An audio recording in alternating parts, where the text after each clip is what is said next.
we are at University of Delhi presenting a case. So, what is the point? Okay. What is the point of having the largest army in the world and the most synchronized army when it is moving in the wrong direction? Ladies and gentlemen, it is University of Delhi, Sri Ram College of Commerce presenting our case and presentation for the following case of Microsoft. Now, the organization of our presentation is as follows. We are going to give you a situation analysis of what the situation is. Then we are going to define the problems in the cases that we have identified. Then we are going to go ahead with the recommendations of the case that we have suggested. We'll support it with the financials, and in the end we'll conclude it, and then the floor will be open for questions, and we'll be happy to take any questions that you might have. So going on with the analysis, now there is a change in the industry for Microsoft. Earlier it was working in the PC industry. In this industry, it was the biggest rival, it was the biggest competitor. It had the largest market share in the Windows OS platform. So essentially, it had a huge bargaining power with its suppliers and customers. There was no possible and there was no close substitutes to its Windows OS platform and software. And secondly, it was the largest firm, so it had huge revenues and the benefit of being the largest company. But in the smartphone market, the dynamics of the industries have changed. Now, Google and Android are the biggest players. They have the largest market share. Consequently, Windows does not have the bargaining power with the suppliers and buyers, which it earlier enjoyed in the PC market. Then there are a lot of rivals there. There is Samsung, Nokia also. There are a lot of players coming with their OS, and most of them adopting Android, considering it's the largest OS there. And there are a lot of competing products in the market. So basically, the market in which Microsoft was operating has changed, and the entire strength that it earlier enjoyed in the PC market has not transferred to the smartphone market, which is the emerging market of this century.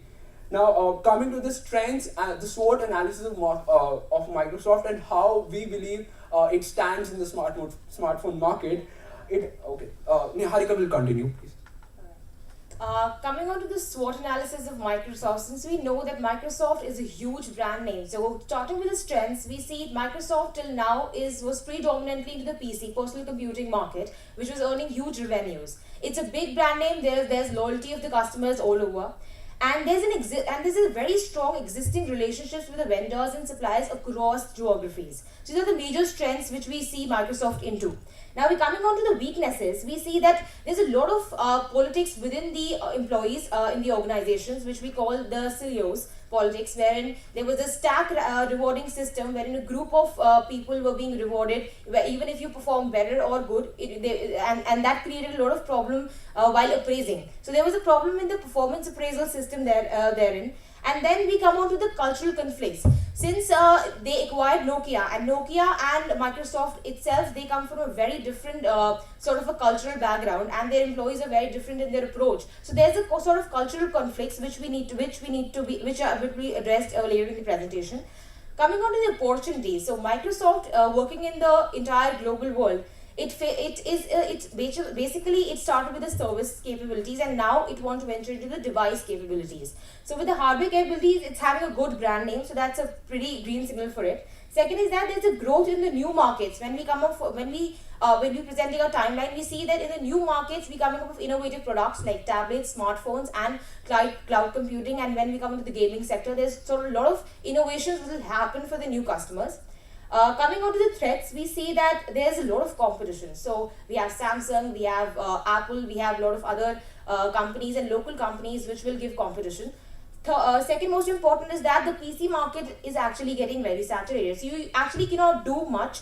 The transformation and the flow which is coming from smartphones and tablets is not getting transferred to the image and the foray it created for the PC market. So now coming on to the problem statement, this is the major four problems which we identified in the entire case study. Number one is the organizational structure. So just like my teammate mentioned that Microsoft is undergoing a complete revamp in their organizational structure, and the reason being is that the big companies, they are not able to innovate fastly. So now when they're not able to innovate fastly, we need to revamp. So they started with the only one platform company, Microsoft. So now they want to shift from their product divisional system to their functional divisional system and so on. So we need to revamp the entire organizational structure.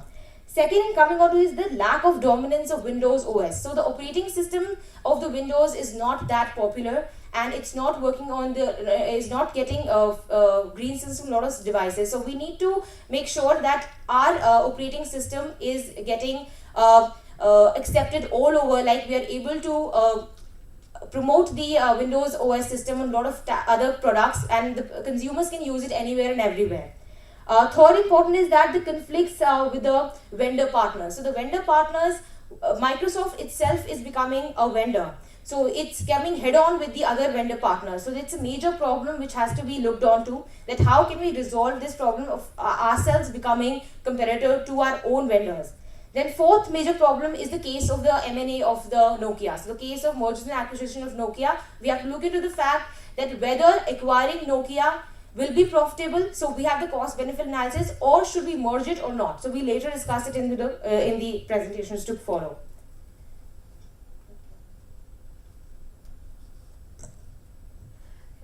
So coming on to the recommendations to the problem stated above, we are proposing a double-edged strategy. So we name the strategy double-edged because we include the following 2 points into it. We have the attack yourself and attack others strategy, and the entrepreneurship and extrapreneurship strategy. To further explain the following strategies, yes. So the first strategy we have is attack others and attack yourself. Now previously, what was the case with Microsoft? It was not focusing on the products that cannibalized its own sales. For example, it has been given that it did not focus much on the tablets because it assumed that the tablets would cannibalize the sales of the PC, and as a result, it lagged behind in the tablets market. So that worked as a disadvantaged position for Microsoft.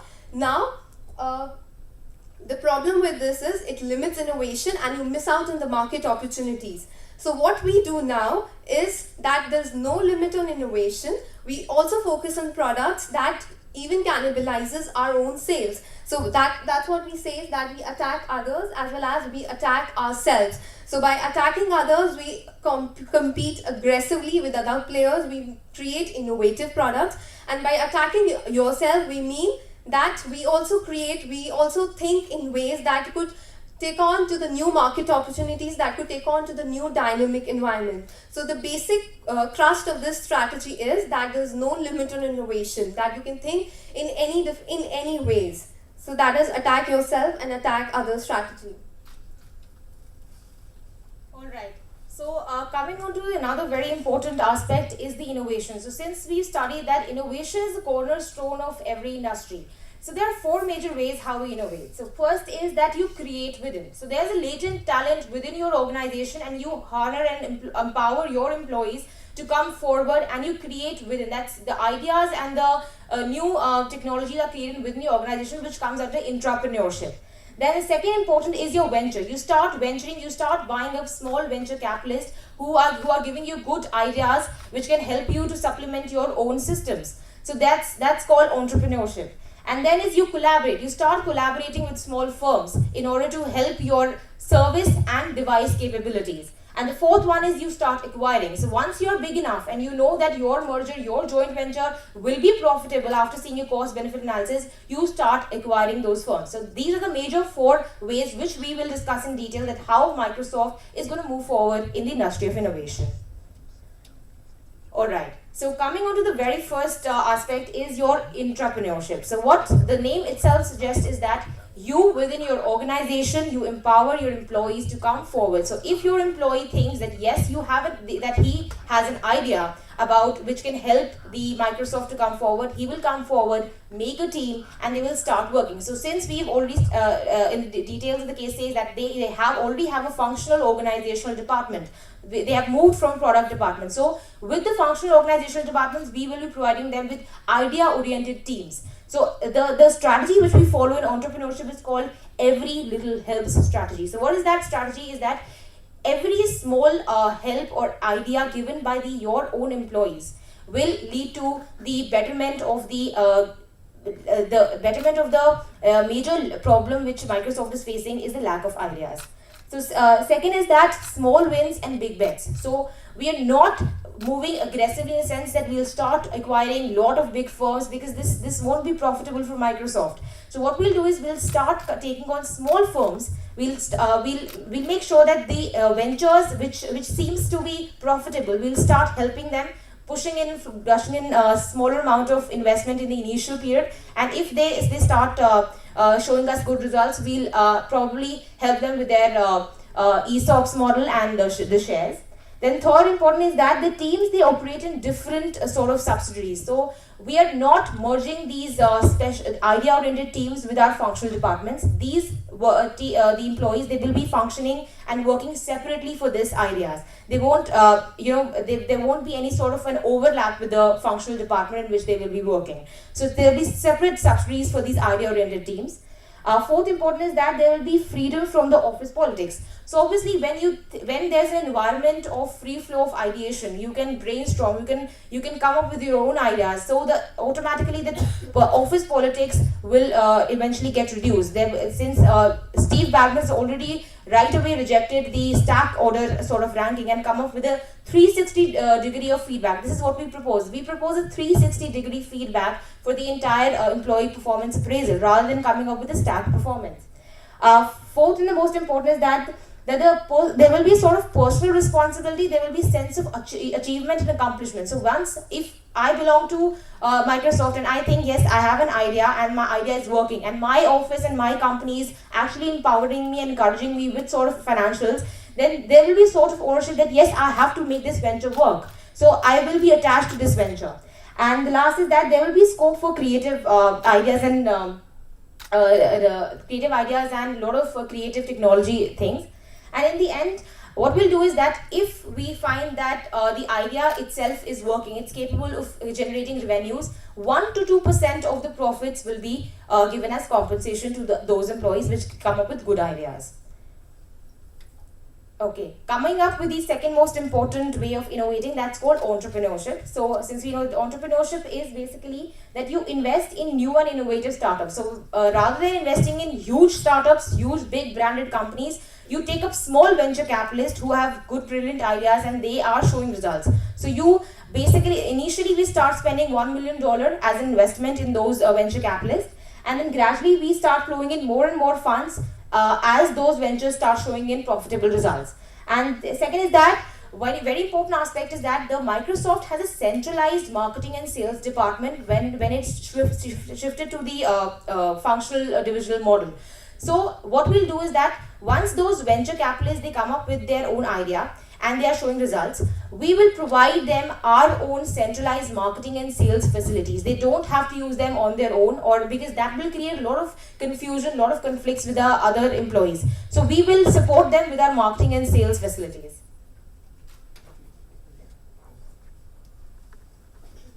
So what have we told to you right till now? We have said that innovation is not an option for Microsoft. And the problem is that its huge organizational structure hinders this innovation. It is stated in the case that they had the idea of tablet way before Apple had it, and they tried to create it, but because of the bureaucracy in the organization, they could not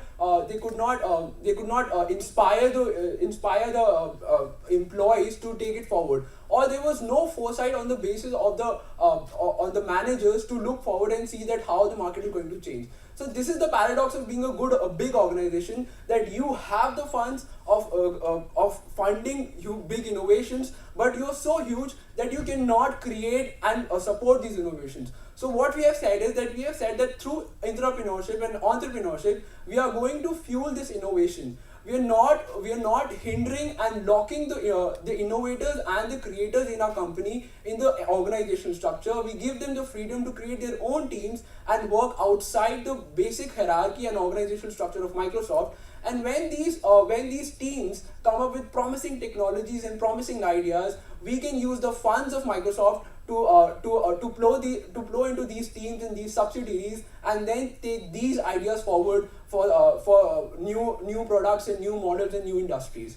So now Nishtha will go forward with the human relations aspect of our strategy. Thank you. Okay, so as we know, people are the most important assets of the organization. But we have observed that Microsoft is facing a number of problems in relation to its employees. So the problems that were identified were the politics that is going on in the organization. People are finding different ways to get to the top of the organization. The other problems is there's a lack of integration between the different departments. The next problem that we identified was there were some cultural conflicts happening in the organization. Apart from that, the performance appraisal system, the stack ranking system was not working well. The other one is that the employees are not empowered enough. I mean, there's a lot of centralization of power, so I think centralization is one aspect that we need to look at it. Now, with the solutions that we provided earlier, that is entrepreneurship and entrepreneurship. Now, with entrepreneurship, the problem of empowerment is solved. We are empowering, we are giving them a sense of belonging to the organization, and by providing them with the 1 to 2% shares in profits, they are motivated. So that is one. The other thing is the performance appraisal system that we need to change. The performance appraisal system that we propose for the organization is the 360-degree appraisal. Now we want, so that there's better integration, better coordination, we want that the employees, they are appraised by themselves, by the people who are at the same level with them, by their superiors, as well as by the people who are below them. So this will provide them a holistic appraisal system, and I think that will provide the basis of compensation also. And there's another one, the proposal of champions having the initiative teams. I think the word champion is giving a negative sense. So what we propose is coordinators that are reporting to the CEOs, and they are having their own teams, in which the leaders are elected democratically. So we also have the problem of Nokia, and as we have stated before, that when you have a big organization, innovation is a problem. Merging two companies which have different organizational culture, which have different beliefs, is always an onerous task. So we believe that it is advisable for Microsoft to keep it separate, and we believe this will reduce the cultural clash, retain the confidence of employees, because they have a lot of insecurity regarding the mergers and losing their jobs.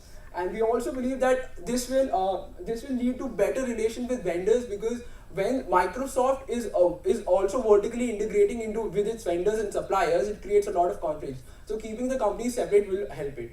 And we can use the teams that will be created for entrepreneurship. Entrepreneurship can take talent from Nokia also for the hardware capabilities of this company. So now coming to strategies for resolving the vendor problems, we have, as stated earlier, we are vertically integrating and coming in direct conflict with our vendors. And we at this stage, the interesting problem is that we lack the bargaining power to supersede them. So we have a timeline for that. We believe first keep the Nokia separate, then develop your platform. We'll show you a timeline stating the development of that platform. And when you have developed enough bargaining power to overpower your suppliers, only then do you come in head-on competition with them. Now coming to the next slide. Now coming on to developing the operating system, first of all we propose a timeline of 10 years, wherein from 0 to 2 years we plan to give special incentives to the developers so that they develop apps specifically for our Nokia platform. Also we plan on giving them higher per download shares so that they exclusively develop app for our platform, so that our platform develops and gets to the top within 2 years. From 2 to 5 years we propose that from 2 to 5 years we launch our own phones having this platform, which is now very prevalent in the market. And from 5 to 10 years we propose to reap the profits out of our we propose to reap the profits.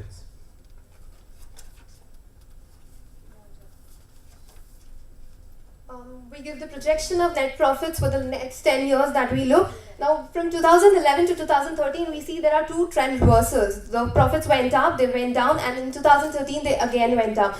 Now, with two trend reversals in such a short period of time, and with our strategy, what we propose, the net profits for the next 5 years, they will be increasing but at a very flat rate, and for the next 10 years we project that the profits will increase, and after the 10 years there will be a sharp increasing trend.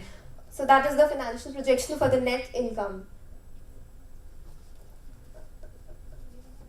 So summarizing our strategy, what have we told you? We gave you 4 problems that were the organization structure, the lack of dominance of the Nokia Windows OS, just 30-second pause, and conflict with the vendor partners and the case of Nokia. So we have given the double-edged strategy for the organizational structure. We have given you the timeline for developing the application of Windows OS. We have given you the strategy for developing bargaining power with the vendors, and we have given you the solution for our solution of Nokia to keep it simple and keep it separate. Thank you. The Q&A session may begin. Okay, regarding the solution that you've given to us, addressing the 4 points, can you elaborate something on the how to do the encourage innovation, product innovation part? Because what I heard is that you're going in the direction of setting up function and encourage innovation, but I didn't catch clearly the how. Thank you for the question, ma'am. So the problem was that if I have an idea in a big organization, I have to convince a huge number of people above me, my managers and the managers of their managers, to be able to get the funds for my idea or for my concept. And the problem is that right now even I don't know what is the profit potential of this idea. So we believe that this kind of hierarchy slows down the process of innovation, and we believe that it's not possible with only the functional organizational structure to fuel the innovation, the pace of innovation that is required in this market. So the idea was that we will look for innovative products, we will look for innovative technology both inside our organization and outside our organization. So we're looking for startups, small startups which have interesting technology and promising future. We'll invest them when they're small, when they're nascent, and when their technology looks promising and profitable, we'll plow in the funds and revenues from our other operations into those companies, and then reap the profits of those companies. In entrepreneurship, we are encouraging our biggest creators, our most creative developers to branch out on their own, to have an idea, create a team for themselves, and branch out on their own and innovate and try out new things that they believe, which is their passion, which inspires them, as Steve Ballmer says. So by giving them this incentive or this sense of ownership and achievement, we are fueling innovation within the organization. And since it is a small team working separately from the organization, it is very fast, it's nimble, and there is not a lot of interest, vested interest in the entire process. Thank you. In your proposed solutions, what are the barriers that you foresee, and how are you going to counteract that? Ma'am, thank you for the question.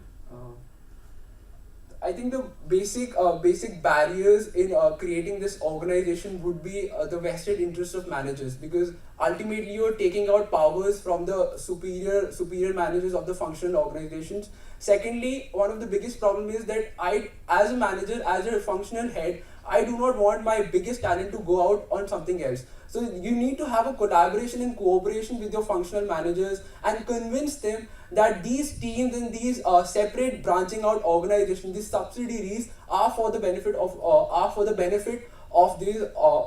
the company. So this might have to factor in their compensation, how well they have collaborated and how they have supported the managers and the developers in their functional organizations to branch out on their own for their ideas. I think that is the biggest problem, and Nishta will add to that. I would like to add to one more thing, the idea of entrepreneurship.